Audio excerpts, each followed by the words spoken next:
Waouh, quelle journée incroyable. J'ai passé une nuit de folie, une soirée magique. Incroyable ce qui s'est passé hier. Encore une fois, j'en ai rêvé des tonnes de fois. Et Manchester United l'a fait. Éliminer le Paris Saint-Germain en huitième de finale de la Ligue des Champions dans le cadre du remontada, c'est la deuxième fois. Imaginez, avant le match, 100% de chance que le Paris Saint-Germain se qualifie pour les quarts de finale. Le proverbe disait les hommes mentent, mais pas les chiffres. Aujourd'hui, les chiffres ont menti, mais pas les hommes. Parce que c'est pas 100% de chance de se qualifier pour Paris. C'est 0% de chance de se qualifier avec une équipe comme ça. Je vous le dis, je vous ai prévenu. Le problème du Paris Saint-Germain, il est mental. C'est pas de la tactique ni du physique qu'il faut travailler avec eux, c'est du mental. Il faut un coach psychologique, un préparateur qui va rentrer dans leur tête, leur expliquer certaines choses, parce que ce sont des joueurs qui sont atteints psychologiquement, qui ont vécu des traumatismes dans leur vie. Il faut les soigner immédiatement. Ça devient dangereux, et en plus c'est contagieux, parce qu'un joueur comme Buffon, qui fait l'erreur qu'il a faite sur le deuxième but, il l'aurait jamais faite avec la Juve, on le sait. Tout le monde fait des erreurs, je suis d'accord, mais cette erreur-là, elle est grave. Pourquoi ne pas avoir dégagé le ballon sur le côté ou en direction du poteau de corner? Non, il dégage le ballon dans l'axe après le rebond, et qui c'est qui arrive? C'est Lukaku. Lukaku, tout seul, lui a suivi la frappe de Rashford. Mais pourquoi Thiago Silva ne l'a pas suivi? Il s'attendait à quoi?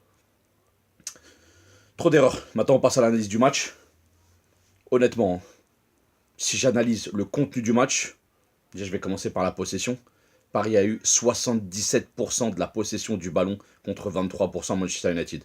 Si c'est pas de la domination, ça, je sais pas ce que c'est.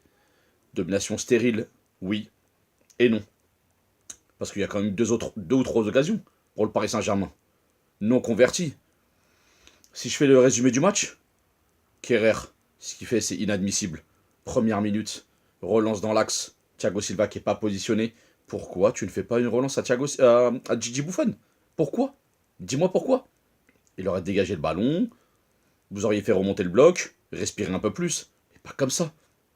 C'est un cadeau. Et pourtant, tout le monde avait fait des louanges sur ce joueur à l'aller. Parce qu'il avait muselé Martial. Il a muselé Alexis Sanchez. Il a été bon défensivement. Mais là, c'est une catastrophe sur ce match.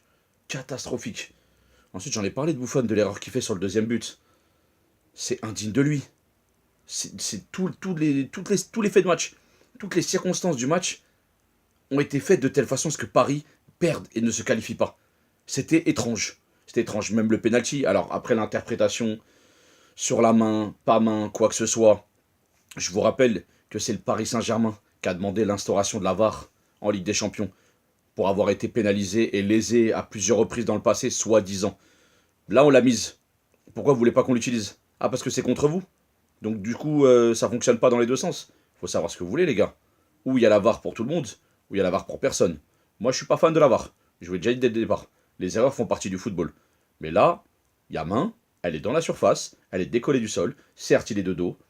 Et contre une frappe, on ne pourra jamais savoir si elle était cadrée ou pas. Donc l'arbitre, il a pris juste l'intentionnalité de la main décollée du sol. Il a sifflé comme ça, en son âme et conscience. C'est ce qui est arrivé. Mais au départ, on ne doit jamais en arriver à là. Parce que faut en parler de Kylian Mbappé, de l'action qu'il a, parce que c'est le tournant du match. Et là, je parle spécialement à Mehdi, qui est fan d'Mbappé. Le 2-2, il est entre ses pieds. Il ne met pas. Qu'est-ce qu'il va tenter? un, Il glisse, mais comme du n'importe quoi. Pourquoi il va pas partir côté droit? Sur son pied droit, il est plus rapide, il est lancé. Derrière arrive face à lui. Il prend de la vitesse, c'est fini. Il y a but 2-2. Le match, il est plié, c'est réglé à la 82e minute. Tu tues le match. Non. Lui, qu'est-ce qu'il veut faire? Des chichis, comme d'habitude. Conduite de balle, passement de jambes, je sais pas quoi, roulette et tout. Il a voulu tenter un truc, il a raté. Ce n'était pas le moment de le faire. Alors après, c'est pas le seul qui est blâmable. Moi, encore une fois, j'en reviens à Thiago Silva, parce que Thiago Silva, à chaque fois qu'il est sur le terrain, on dirait qu'il joue en bloc bas. Ils avaient la position du ballon, ils étaient en bloc bas. Dès qu'il y avait contre-attaque pour Manchester United, il était complètement reculé. C'est quoi ce joueur? Non, sérieux, mentalement, depuis la Coupe du Monde au Brésil, c'est incroyable. Tout ce qu'il fait, c'est pas bon. Tout ce qu'il fait, c'est pas bon. Alors on peut parler du match aller, où il était exceptionnel. Mais un match de huitième de finale, ça joue sur un match aller-retour. Faut dire la vérité. Il n'a pas été bon. Moi, personnellement, je le savais dès le départ. Après, il y en a qui pensent que Thiago Silva, c'est le meilleur défenseur du monde. Aujourd'hui, il a prouvé qu'il l'était pas. Donc voilà. Draxler, invisible. Dani Alves, qui est arrière droit en temps normal, il a joué 9,5. Di Maria, il a essayé. En fait, les seuls joueurs qui ont été au niveau pour moi, c'était Di Maria et Bernat. Bernat, bonhomme, hein. Encore une fois buteur.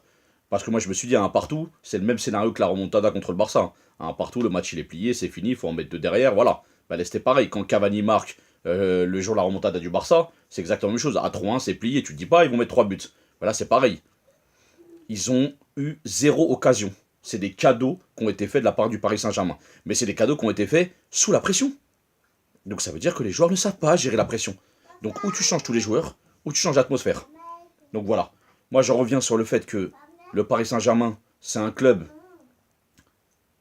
c'est une bonne équipe, mais c'est pas un grand club. Donc au final, je me dis que c'est pas le moment de les encenser, c'est pas le moment de dire du bien d'eux. C'est c'est compliqué. C'est l'équipe qui a du mal à gérer ses temps forts, ses temps faibles. Normalement, dans une fin de match où t'es à 2-1, où t'es mené, où tu dis que si je prends un but, c'est fini, tu dois gérer, tu dois pas continuer à attaquer. Tu dois garder le ballon, faire tourner, faire de la conservation. Non, c'est pas ce qu'ils ont fait. Ils ont pas été bons dans ça. Dans la gestion, c'est facile de gagner contre Dijon, Caen, contre Villefranche, tout ça, c'est facile. C'est facile, même Marseille, c'est facile de gagner. C'est pas une grande équipe en ce moment.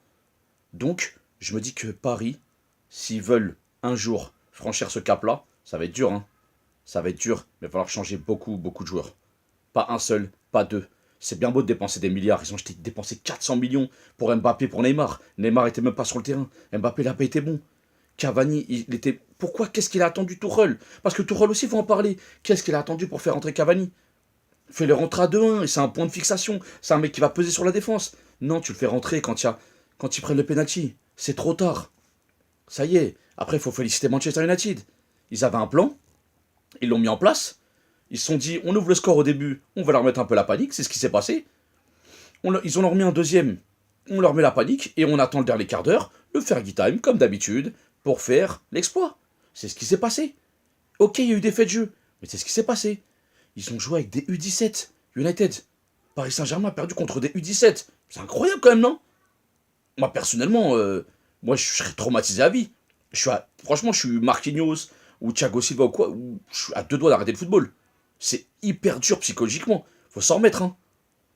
Voilà. Donc je pense que c'est une institution qu'il faut tout remettre en place. Du directeur sportif, voire du président, au directeur de la com, au directeur du football, aux joueurs, aux coachs, à tout ça, c'est un ensemble. Il va falloir vite faire le ménage. Parce que c'est pas comme le Real de Madrid, hein. Le Real de Madrid, c'est une histoire. C'est un palmarès, c'est 13 Ligues des Champions. Paris, c'est 0 Ligue des Champions. Donc, au bout d'un moment, si tu veux construire une histoire, faut te baser sur des défaites, effectivement, sur des faits solides. Faut tout reconstruire. Pas le choix. Donc Paris, réveillez-vous. Je suis dégoûté pour mes potes, hein.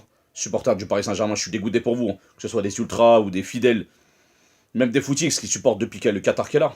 Je suis dégoûté pour vous. Mais au bout d'un moment, c'est une honte. Il a dit quoi Mbappé? Il a dit faut arrêter de vendre la peur. Mais toi, faut arrêter de vendre du rêve. Là, t'as vendu de la honte aux supporters. C'est honteux ce que vous avez fait, vous vous rendez pas compte. C'est incroyable pour le monde du football. Sérieux, les gars, remettez-vous en question. Vous pouvez pas, même supporter, au bout d'un moment, faut arrêter. Allez les caillasser, désabonnez-vous, sérieux, et on passe à autre chose. Voilà, c'est tout ce que j'avais à dire. Si j'avais d'autres choses à dire, j'aurais insisté, mais voilà. À tiède, c'est ce que j'avais à dire. À chaud, j'avais d'autres choses un peu plus compliquées. À froid, j'en aurais peut-être d'autres. Mais ça suffit pour aujourd'hui. Bonne soirée à tous.